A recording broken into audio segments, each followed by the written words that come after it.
hour. So first off, welcome everybody to the event for today, where we're going to be talking about essentially RevOps best practices for PLG companies on the product-led growth, product-led sales side. My name is Matt Baum. A lot of you know who I am, CEO and co-founder of RevOps Co-op. RevOps Co-op is a global community of 9,000 plus people who are all passionate about revenue operations. If you are not a member today, you definitely should join. We've got a Slack group, newsletter, do a bunch of events like this. You can learn more on our website at RevOpsCoop.com. We'll throw that in the chat. And then with me, I've got a couple of kind of PLG experts as well.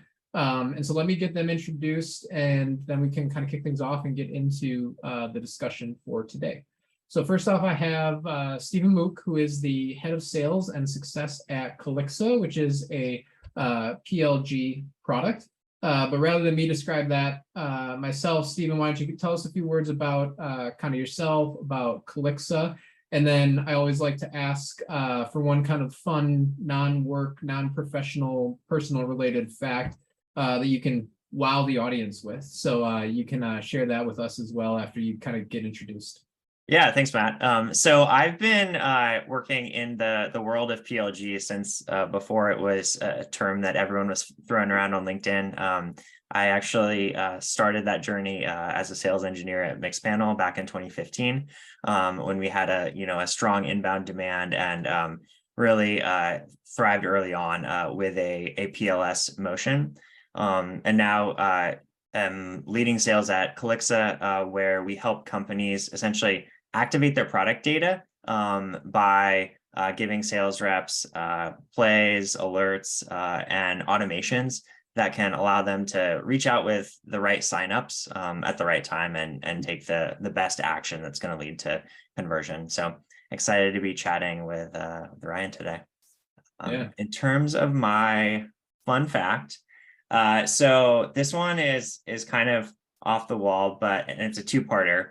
I've actually competed in a one cooking challenge back in high school. I entered a salad making competition because it basically got me out of school for the day. And I made Steven's signature Southwest salsa salad, ended up taking first place. So that doesn't wow you. I don't know what will.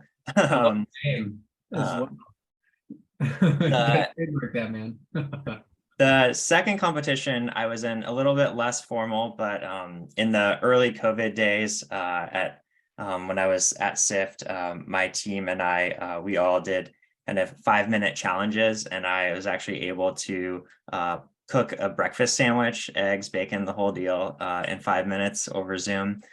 So yeah, I guess that's my storied history in cooking competitions. It's very impressive. Yeah, there we go. All right, so if y'all have PLG questions or like recommendations on how to best fry bacon in under 5 minutes, Stephen is your guy to go to. So thanks for that. Thanks for that, Stephen. And then in addition to Stephen, we've got Ryan Milligan, who's Senior Director of Revenue Operations at QuotaPath. QuotaPath is a leading compensation commission software provider. And Ryan, I guess I'll let you kind of do the same thing. Give us a quick kind of intro on yourself, your background, kind of relevancy in this topic, and then one fun kind of personal fact. You've got the extra challenge because you've been on a couple of our events already, so you've dropped a little bit of those factoids on people already. So you've got the extra challenge of trying to come up with something new. Sure. Thanks for having me, everybody. I'm Ryan Milligan. I lead RevOps at QuotaPath. QuotaPath is a PLG commission tracking software tool.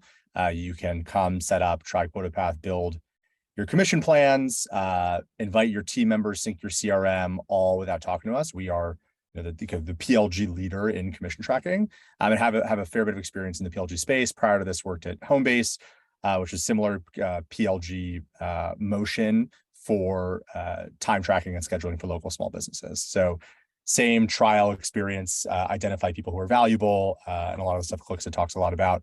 Who are the people who are actively using the product, and what are the plays you run? So I've done this at 2 companies now, which has been really fun. My fun fact is when I was 10, in my hometown. I entered the Italian American Festival and won a Jeep Grand Cherokee Laredo. So won a car when I was 10 years old. And it was, I basically just didn't put my age. And so they called my parents and said, is Ryan home? And I was a 10-year-old who won a car. So it sold it, helped pay for college. But yeah, I've won a car in my past life. So because I always see those things advertised in a lot of different places, and I've always wondered if anyone actually ever does win those. And so Ryan is living proof that not only can you win one, but you can also do that at the ripe old age of 10. So never too early to get started. That's a bit cooler than the $50 gift card that I won. No, but it got rid of all my luck, right? So I kind of just fell through. I don't do any gambling of any kind anymore. I feel like that was kind of the option. Yeah, that's awesome. Well, yeah, and so I also don't want to leave you guys as the only one who kind of drops some some fun personal things. So the one thing that I'll mention on my side is outside of work, and then on the personal side, I have 2 kids, which I obviously love and kind of adore my family. But outside of those things, in terms of obsessions or hobbies or interests, I have kind of 2 things which are, I'll say, like somewhat random and not really connected at all. One is I love to kind of work out, exercise, and do CrossFit. And then 2, I have a weird obsession with like indoor houseplants, which you could probably tell from like my background. But I think we've got, when I counted last, I've got almost like 30 of them around the house. And just so everybody knows, January 10th is Houseplant Appreciation Day. So I know, we're like 6-7 months, kind of away from that, but be ready. Show your houseplants some love, appreciation, water them, don't let them die. Take care of them. Just like you would your PLG motion, which is what we're going to talk about today. So that's how I'll do this nice little segue into that. And so just so everybody knows, what we're going to do today is Ryan mentioned kind of his background and experience and kind of his journey on the PLG side. So Stephen is going to lead a discussion with Ryan, and we're going to talk about how to get started with PLG. We're going to talk about best practices. We're going to share tips, tricks, kind of secrets, where you can start if you maybe don't have infrastructure or processes in place today, how you can evaluate some of the current things that you might have in place today.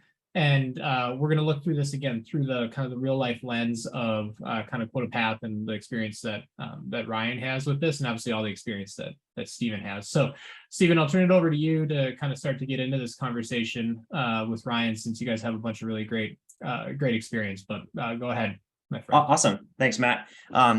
Yeah, so I think like in terms of the high level topics we want to cover, definitely want to understand just at a high level, like what the RevOps function looks like within a PLG company. And then I think we'll dig into some of the interesting kind of learnings and the way that the motion has evolved, since I know you've kind of layered on the self-serve motion or kind of altered the PLG motion over the past few years with QuotaPath. But yeah, maybe we kick things off with just like a high level overview of like, what does that RevOps role look like for you at QuotaPath currently? Yeah, so RevOps, the way that I think about defining what we do is making it super easy from someone to go from evaluation to 2-year renewal.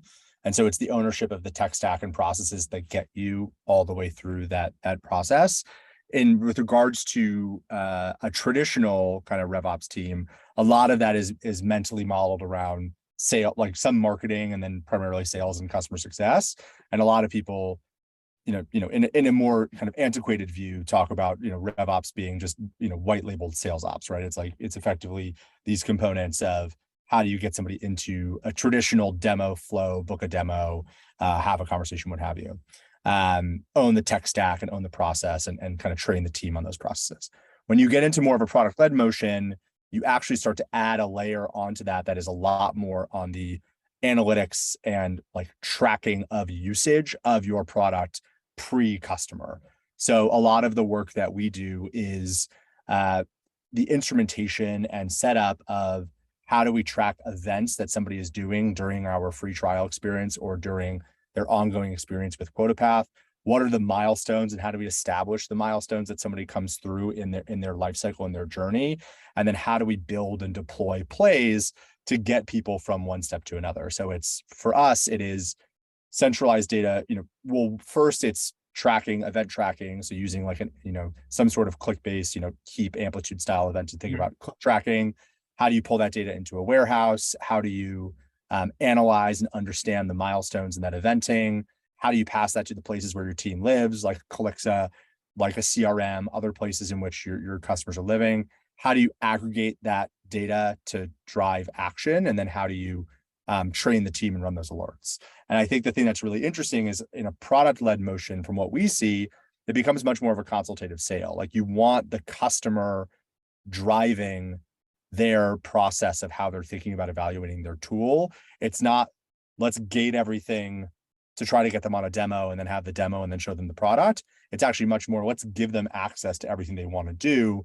Let's let them operate. And when they get stuck, they'll reach out. Hey, I have a question about how I map my CRM to pull in this deal to build this plan or something like that. So it gives much more autonomy to the customer too. Yeah. So I think you brought up a lot of really interesting points there. One being just kind of like how RevOps is different than the traditional like white labeled sales ops. And I think one of the key things you're getting at is those milestones and like when a sales rep should reach out to a customer, when you track that data in the CRM, when that kicks off certain processes, like those are very different from the old MQL, SQL kind of traditional stages. And it sounds like it requires a lot more involvement from, not just the ops team, but like working with product to understand how the customers are using the product at certain stages and like when that's going to translate to sales opportunities. Yeah, absolutely. I mean, I think I think it's, you have to be much more as a individual rep understanding what success looks like even before they swipe their credit card to use your product longer term.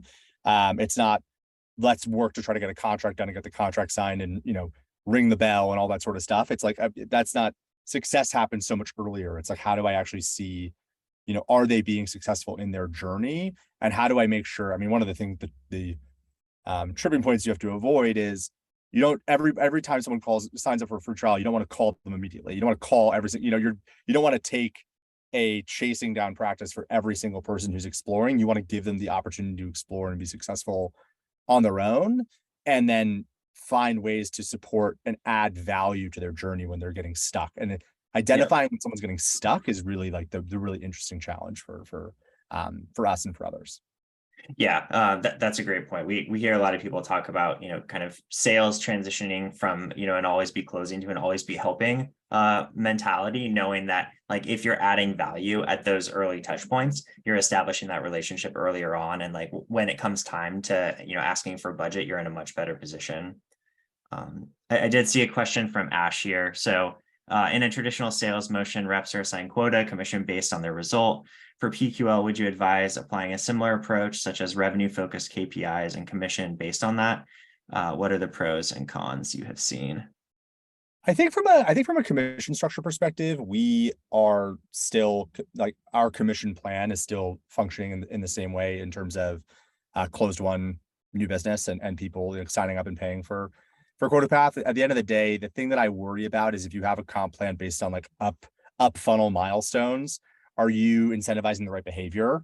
You don't want a rep to be focused on driving one thing to move, basically one thing moving from one step in the funnel to another and like spending a lot of time there. So I do feel like from a consultative perspective, you still want, in my mind, the rep to be compensated on the customer actually getting up and seeing success with quota path, or with any tool that, with the tool that you're setting up from a commission plan perspective. Yeah. I was going to add to that, Ryan, and I think when I's question too, she did clarify, talking about if there should be incentives for the product team or people outside of sales, which I'll be curious to hear what you say on that, Ryan. But yep. the way that I was looking at, or the way that I've looked at, again, PQLs or SQLs, MQLs, like wherever they come from, all of that stuff should play into your operating model, your financial model, your business plan, right? And you should understand what tactics, what things you're going to do to achieve those things. And you should certainly set targets and then measure your progress against those targets. Then the question is like whether or not you incentivize certain teams or certain people based on those milestones or those metrics. That's a separate call it conversation or consideration. But yeah, I absolutely think like you should be tracking these things. You should be setting your goals, setting your targets, and then if you hit them or you don't hit them, you should understand why, right? Because that's ultimately what can feed back into your engine, so that when you evaluate next quarter what you need to do, or next year what you need to do, you kind of understand, what you did, why you missed your targets, where you can head from there. But Ryan, I'll be curious to hear what you say on the kind of commission structure around call it non-sales kind of folks and teams as it relates to this PQL topic. Yeah, so we have our entire company variably comped in some capacity. I personally feel like having a little bit of financial skin in the game is very valuable. I tend to, for non-sales roles, think about a higher level metric like adoption, or in our case, revenue growth is really the one that we think about. In terms of scope of control, you don't necessarily want to have a goal for somebody that's like outside of the scope of their control, or they don't know exactly how they're tying to. So for our product team, the component of which is variable compensated is, the net new ARR growth of the business. So it's a rallying cry for everybody at the company to drive towards. My only concern with thinking about like comping a product team off of PQLs, for example, or something like that, is how do you make sure that they like are incentivized to drive the right actions at the best case for the customer? You don't want to have a situation in which you're gamifying it, like make it really easy for them to have somebody PQL, for example, make the button bigger or drag something away. Like you could have not best long-term practices for the health of your customer at the sake of some earlier stage metric like that. So that's my personal take on it. Yeah. That's a super valid point. We've seen, so a lot of our customers have started to kind of align around PQLs or a PQL pipeline as like targets for sales, marketing, and sometimes product. And you definitely see that tension between product, marketing, and sales to make sure that you have the criteria defined. I think some level of tension or friction there is healthy. Obviously, product is going to want, every new sign up to count towards their quota, whereas sales is going to want only the ones that are qualified to count. So I think having those conversations is healthy for the business, because it does make you, it forces you to agree upon what actually is the most important metric for growth. Cool. Really good questions.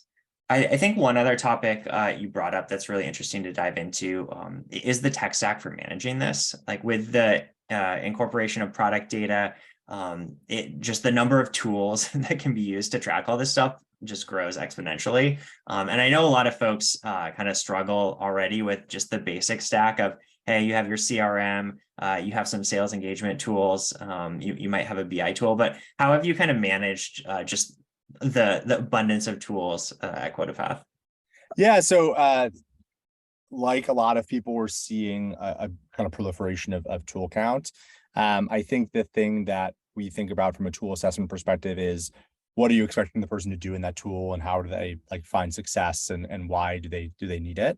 I think for us, one of the really interesting things is from a communication and alerting perspective, like Slack is still very much kind of the lifeblood of us, and from an alerting perspective. And so like there's a question of how much can you push into something like a Slack or a CRM or what have you.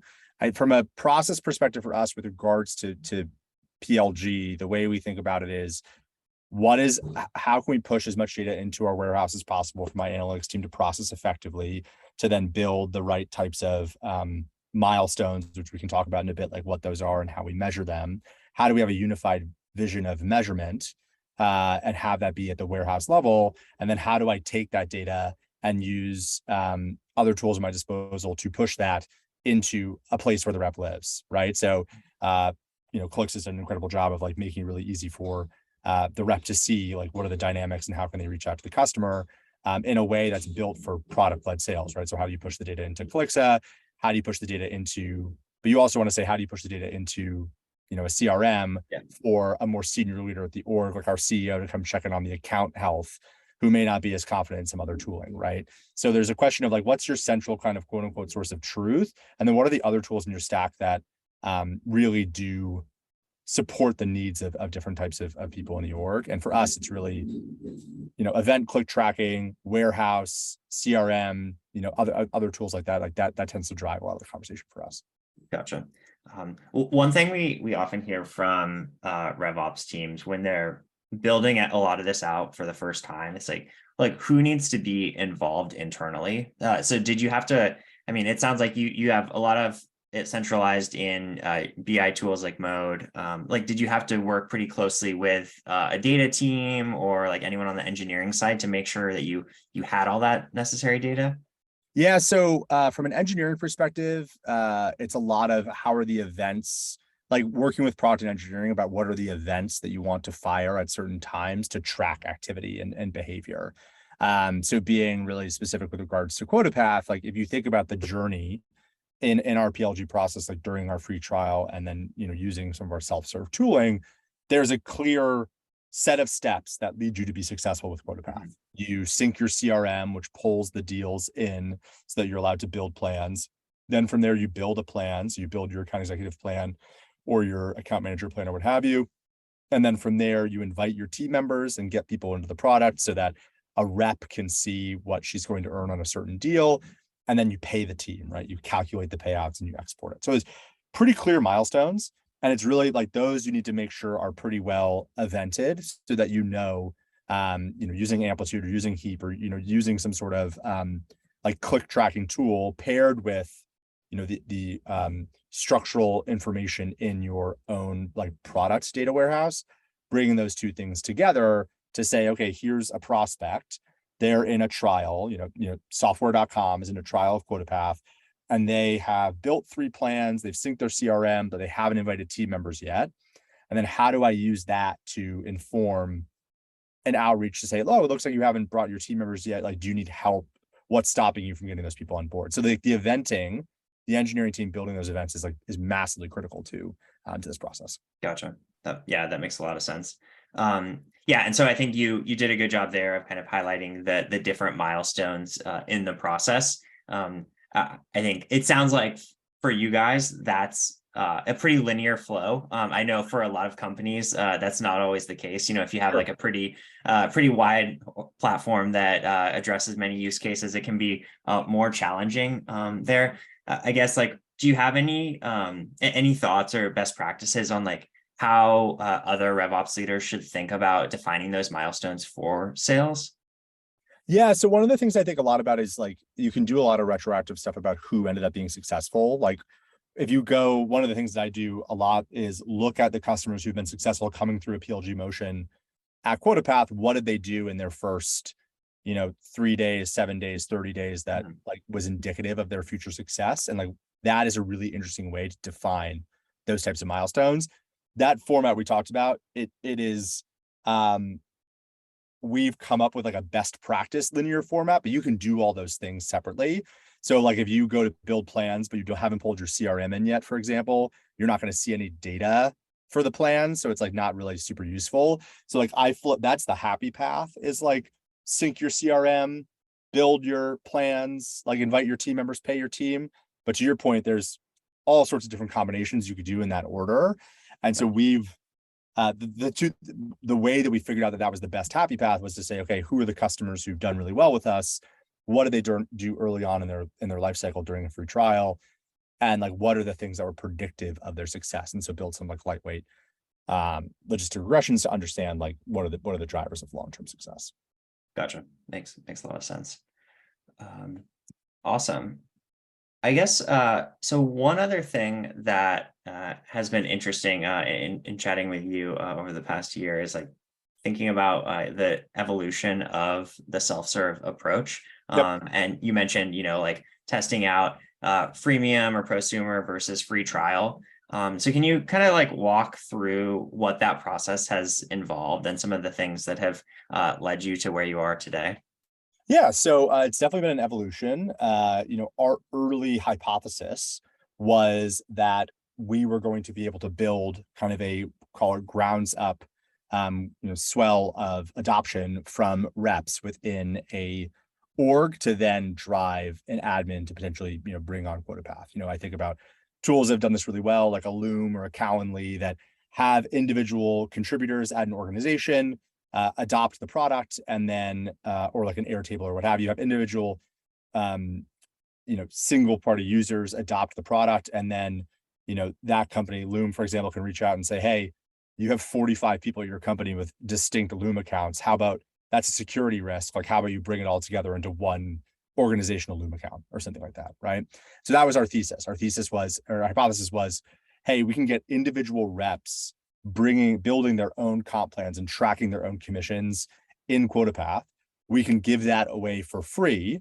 And then once you get to the admin who is building, for example, I pay our team in QuotaPath using QuotaPath. So I'm the buyer. I could see that all of my reps are using QuotaPath for tracking their own commissions. So then I will, pay for QuotaPath to bring it in for the whole team, as an example.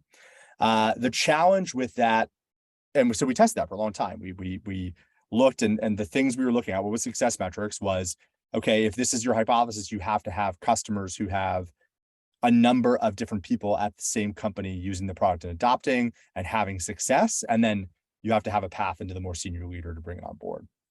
Challenge for that was two. One, a lot of more junior people or individual sales reps or what have you don't have the CRM syncing access at their company to actually be able to build their own comp plans, and QuotaPath was one. And the second was, a lot of people don't have the ability to translate in their own plan into the way that which it fits into QuotaPath effectively without some consultation. And so that was said, okay, we have tested and tried and measured a more rep first or individual contributor first PLG motion. It's not working as great as we want. What if we took more of an admin based approach, which has been much more successful? So identifying RevOps leaders and finance leaders who can come in and do a free trial for 30 days, build everything they want, and then get to the point of, do I have long-term success? And then that has proven to be a much more fruitful conversation, because they're the person kind of swiping the credit card at the end of the day. Yep. Yeah, I think that's huge. Like the dichotomy between the end user experience versus the buyer experience. So many companies that are trying to roll out a PLG model for the first time think that if they just prioritize that end user experience, that's going to lead to higher sign up volume, and then that's going to translate into more revenue. But even if you are, leaning into that, it's so important to focus on the buyer experience as well.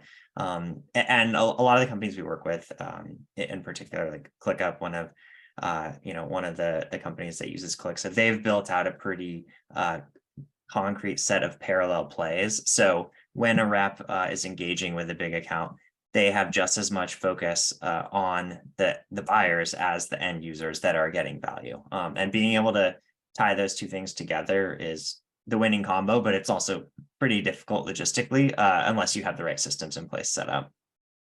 Yeah, I was gonna add to or mention what Ryan said is I think at first you might hear something like PLG or like product led sales, and maybe you've seen the meme or something where it's like, calm down, bro, it's just a free trial, right?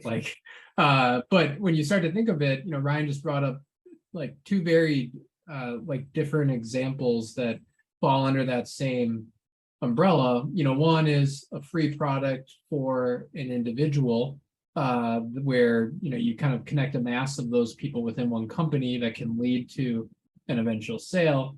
The other is you provide a free trial experience to call it the administrator, who's not the actual necessarily an end user of the product, is a user but not like the end user, right? So very different kind of setup. And I guess with that, Ryan, I guess one question that I had for you was, on the RevOps side, as you were experimenting with those things or trying to kind of test your hypothesis, what are some of the things you did to capture the right data points and kind of make sure you had the right setup and kind of we're doing things with the most efficient or effective process that folks could kind of take away and use at their own companies today if they're either going through the same evaluation process or maybe they want to run some experiments themselves.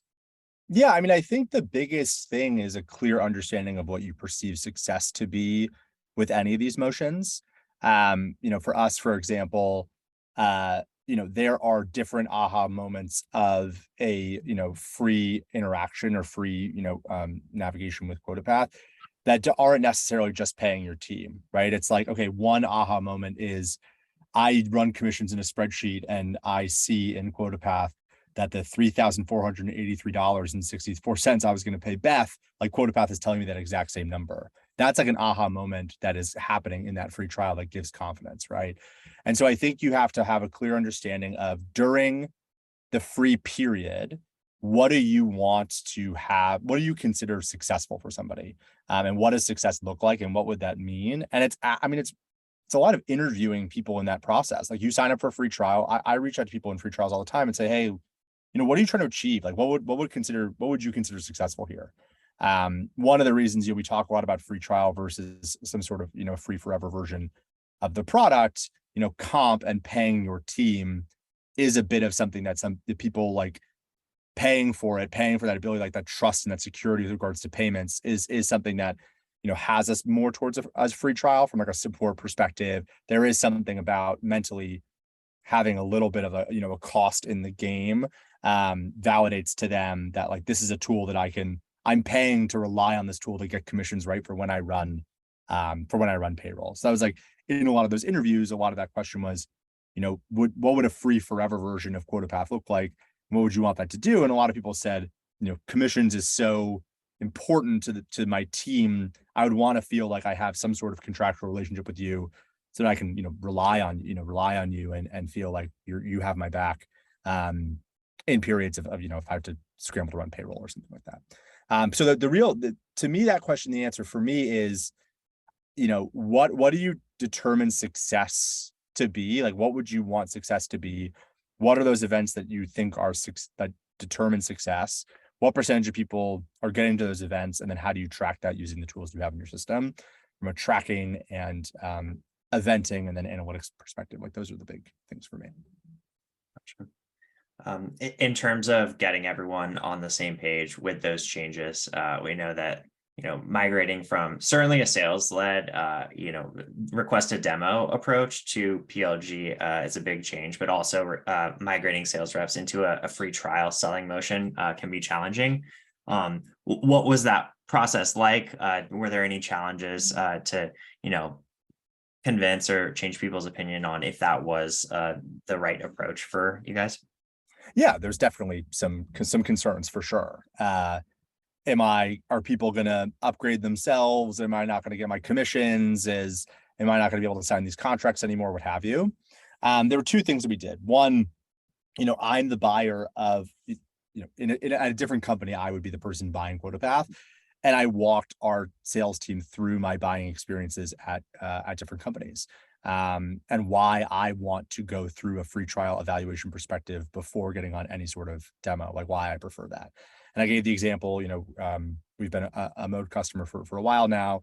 And when we were evaluating BI tools, Mode was the tool that I was able to build everything myself in. I imported all of our data from Snowflake. I built a bunch of dashboards all during my trial experience. And my demo process was pretty simple for the rep, right? I still got into demo because I still had a couple questions that weren't, but really it was just these are the questions that I want you to clarify versus a rep having to run like a whole set of discovery and then a BDR discovery and then a lot of stuff. I was actually able to be much more autonomous in the product, which gave me more confidence in Mode's ability to solve our problems. And then it made it easier for me to buy, right? So the one thing was like your buyer, if you can give value away for free, that's actually perceived value to your buyer wants to be autonomous on their own schedule and evaluate, and you are going to do better. And the reps have definitely said that. They're like, my demos are much easier now because I'm able to just, in some of these, have just a quick consultative conversation about how you do these things together. And we've seen that in time to close deals 100%. Awesome. And then, the second really is like, if you think about the buyer journey and meeting the buyer where they are, you don't want to have a buyer feeling like they're consistently gated and get on the phone and are frustrated. Like, commissions is something they want to be autonomous in. And so the free trial kind of starts that whole journey in autonomy of commissions. Yeah. Yeah. So it sounds like basically matching buyer expectations and like letting the buyer feel like they're more in control of the process leads to a better outcome for both folks. Gotcha.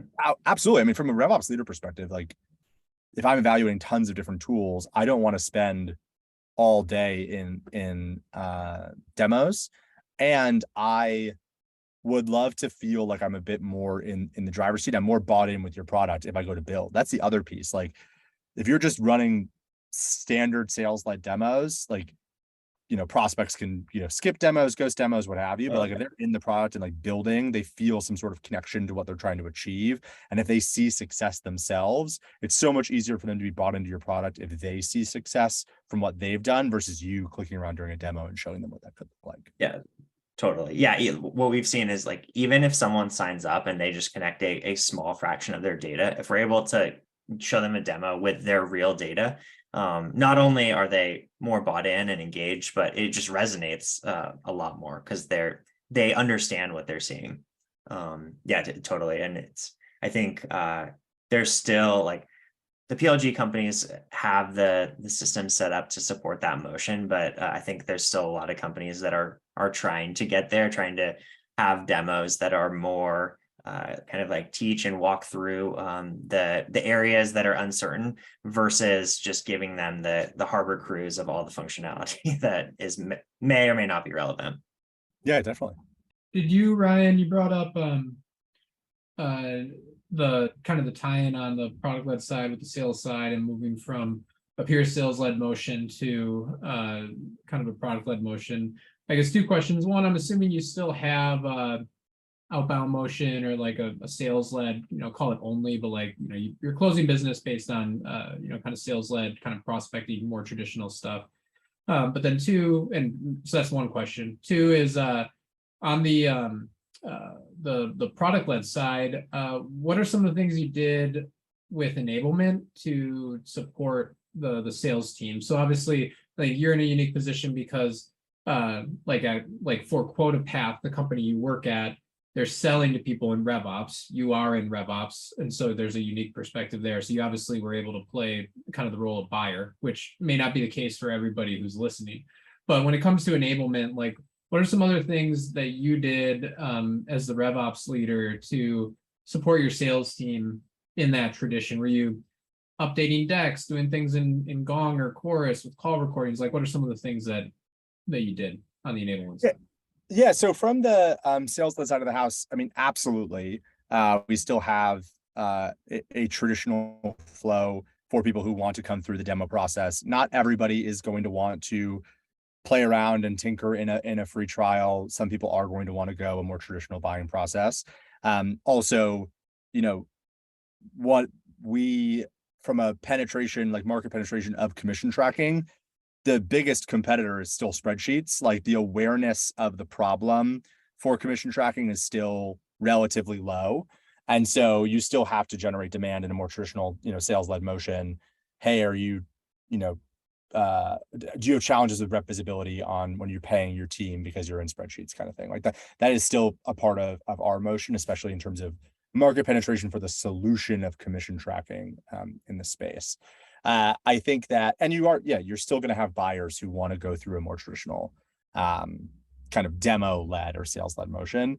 In those, I do feel like we even try to say, hey, you can go ahead and build in QuotaPath. Like, in our demos, we'll say, start a free trial. And a lot of our even things that start as a traditional sales-led demo oftentimes convert into them being in a free trial and playing around, which has also been successful for us.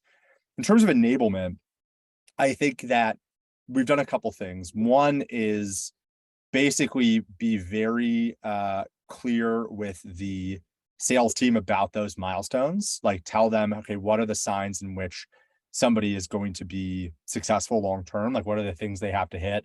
And what are some of the challenges from an enablement perspective that make it so they can't get there? and then think about what are the plays for outreach when those happen, and where can that live for them. So maybe it's like syncing a CRM.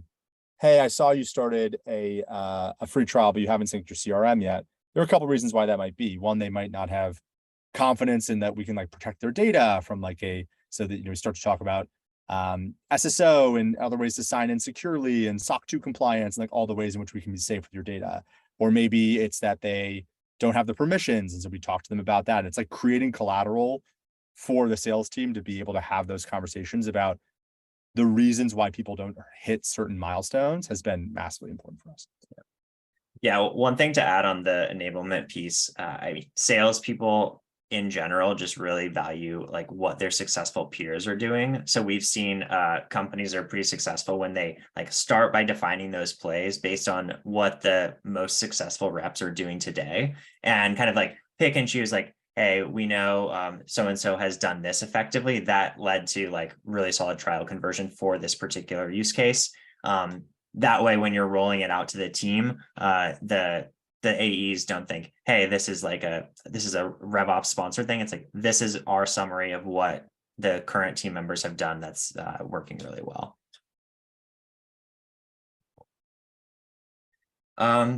Awesome. I think I've worked through most of my questions here. Let's see. We've got one from Ashley. Is a free trial a required component of PLG? I have some thoughts on this, but I'm sure Ryan, you do too. Yeah, I mean, I think the concept of product-led growth to me is how can somebody find value? The way that I define it in my mind is finding value themselves in your product without necessarily having a huge amount of necessary human intervention. Like I think about PLG and the concept of self-serve. How can somebody go from evaluating your tool all the way through signing up without necessarily having to go through a human-led process? So to me, that does not require a free trial. Like you can have ways in which, there are motions of this that are interactive demos. There are motions of this that are video. There are motions. I mean, there are a lot of different PLG motions that educate somebody to be able to get enough confidence in your product that they can solve their problems without giving access for free. If you think about more, technical DevOps tools or DevSec tools or things, there are some tools that are hard to give away, like that have heavy implementation that are hard to give the product, like something away for free that's valuable. It's more just how do you arm the person to be able to identify if your product is a good fit for their use case without having every step in the process have to be a call with a person. It's like how I think about it. So really it's how do you what are the ways in which they can gather an understanding of your product and its potential solution on their own in an autonomous way from the buyer. Yeah, I think that's a great summary. Like the traditional way of thinking about PLG is really like freemium and free trial, but I like the interactive demo thing that you called out. That seems to be way more common now than it was even 6 months ago. I think we also see that a lot of companies have more aggressively layered in like a consumption-based billing model, especially in the developer tooling, giving a developer, someone that's traditionally thought of as a tinkerer that wants to do a lot on their own, the ability to, let's say they push out an MVP of their product, and it might not be totally free because there's server costs associated with it, but if they're able to pay, enter a credit card and, pay $10-20 to test if it works before fully committing to that platform, that's definitely another flavor of PLG that we're seeing. Yeah, and I like the way that you put it, Ryan, of like to Ashley's question, like is the free trial a required component? Like, no, it's not a required component. Is it a component of like one component of many? Yes, because I think there's a lot of ways that you can demonstrate the value of your product with little to no, call it human interaction. So interactive demos, right? Can you put a product walkthrough on your website that someone who visits can walk through certain use cases of the product or solution? Can you give them free trial access? Can you give them unlimited access to your product, but only for like one person, right? There's a lot of different components or ways that you can do that. But what you're trying to do is you're trying to do the product-led aspect of kind of PLG, right? Which is lead with the product, lead with the value that it delivers, insert human salespeople where needed in that process to kind of usher things along. But you're starting with the value that your product delivers.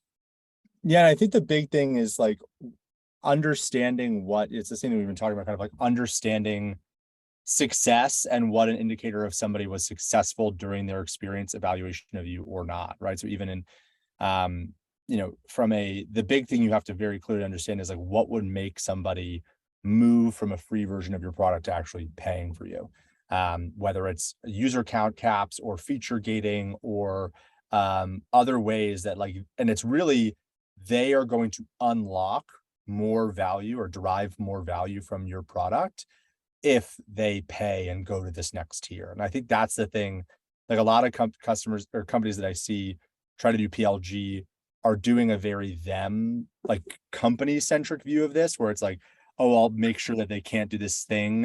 It like forces them to start paying at some point, but it's like, you want to force them to start, you want to have them start paying when they're deriving more value from you, which is how I think about this entirely.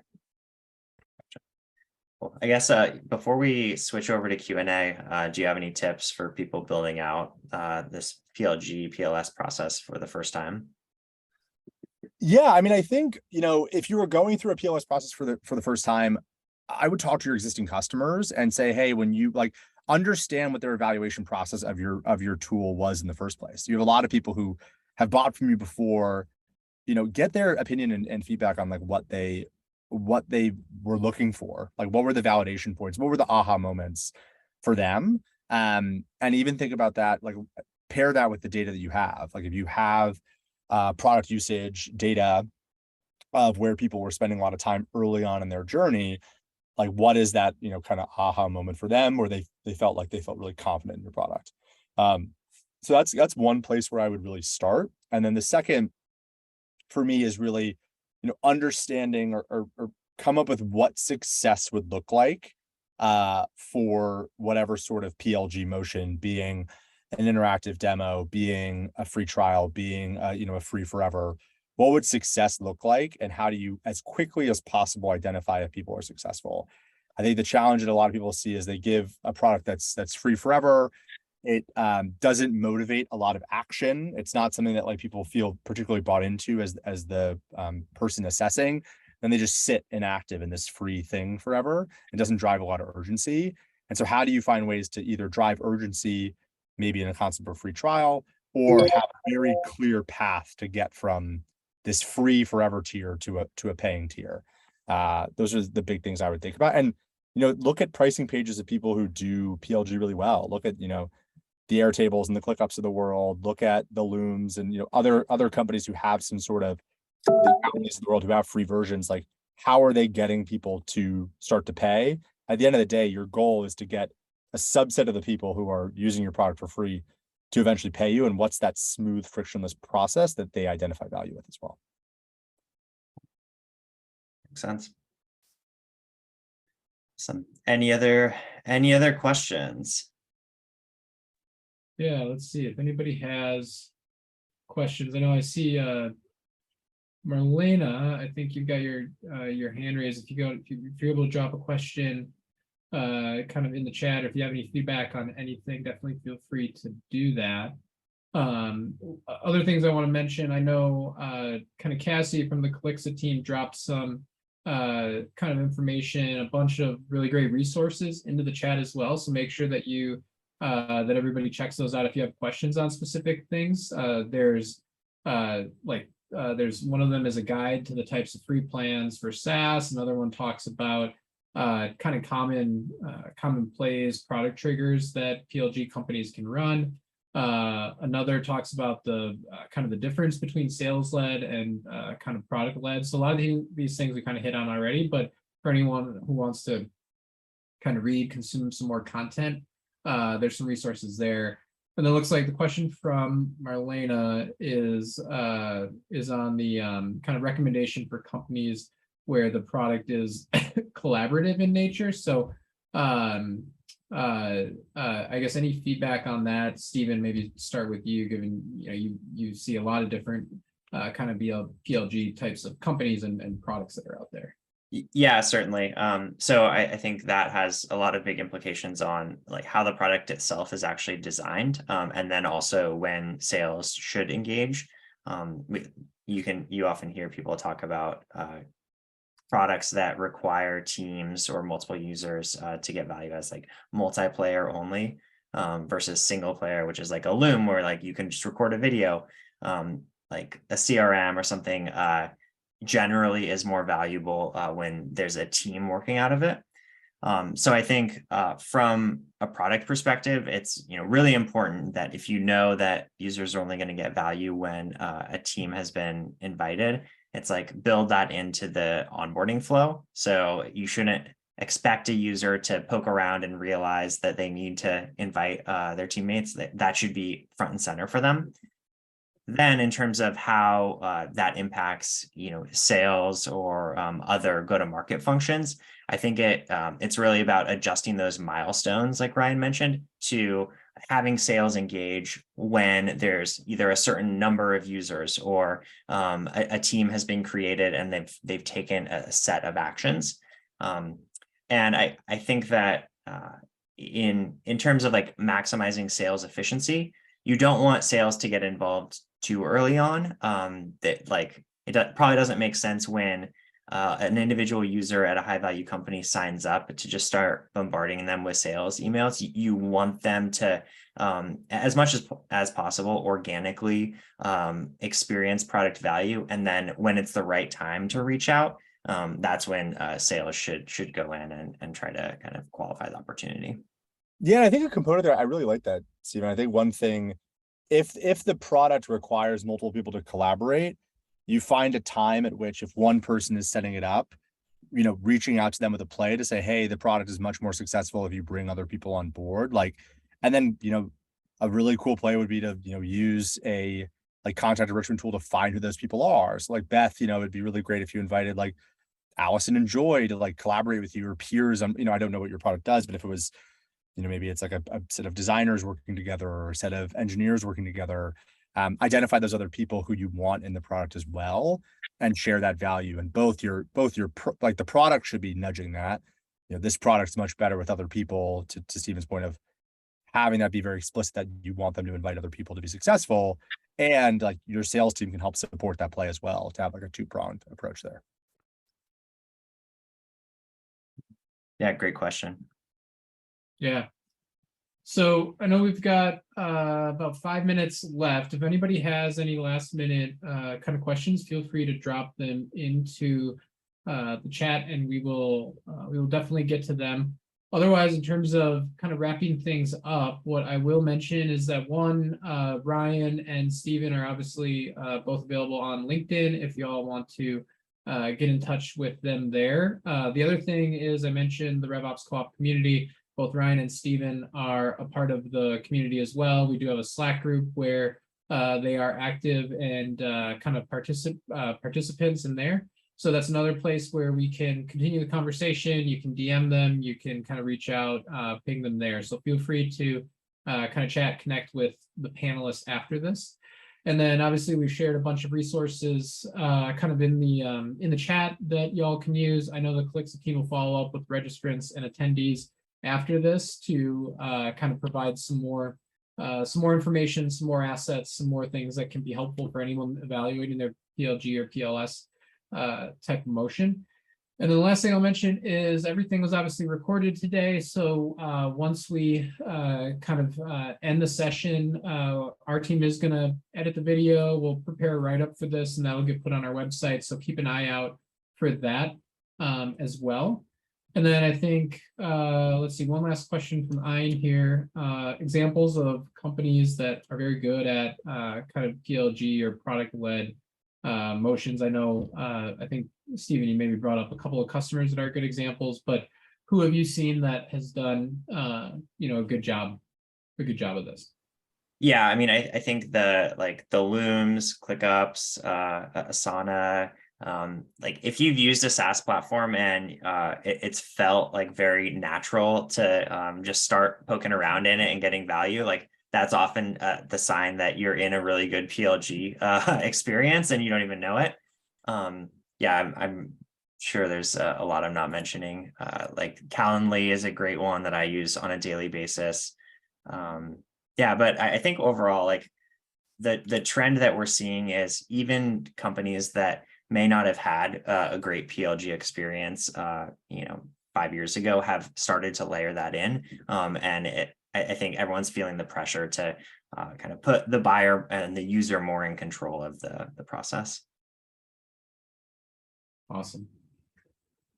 All right. Well, yeah, good stuff. So Ryan, Stephen, thank you guys very much for joining, for dropping some knowledge, providing some expertise, sharing some kind of personal facts about what it takes to win a car at the age of 10, and how you can also win in high school a cooking competition. Next time, Stephen, you'll have to tell us how you spent the $50 gift card, all that good stuff. But we'll save that for our next event. But yeah, really appreciate it, guys, and to everyone who attended as well. Thank you all very much for giving us about an hour of your day and kind of listening in. But with that, I will let you all run. Hope everybody has a good rest of their morning, afternoon, evenings, and Wednesday, wherever you are in the world.